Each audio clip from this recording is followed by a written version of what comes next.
Parang ako yung kinabahan eh.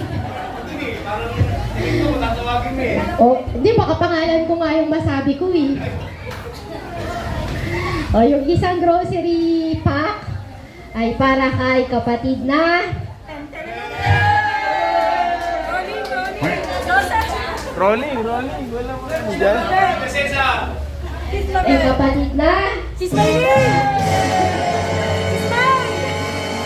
sige, tawagin na po natin si Sletty. Ano kayo, si Sletty? Para po sa inyo yan.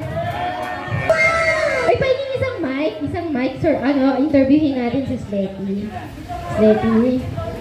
Ay, tama lang dyan. Okay lang dyan lang. Sletty, walang iiyak, ha? Babawin pag umiyak! Steady, magbigat. Babawin pag umiyak! Si Sletty, sige po. Si Sletty, unang-una si Sletty, na surprise ba kayo? Hindi ko po alam eh.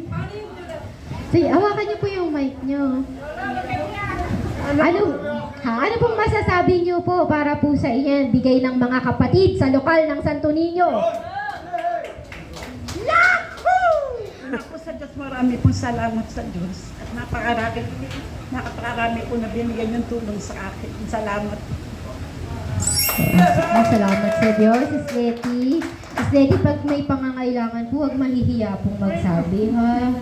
Hindi po kasi nanghihingi si Sletty, mga kapatid. Sa totoo lang po, wala siya.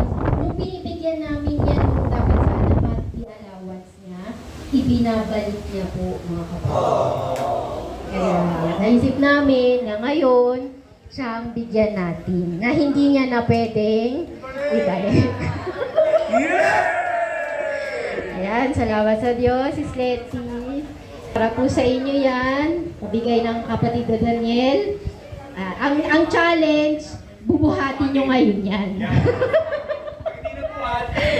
Oo, ba?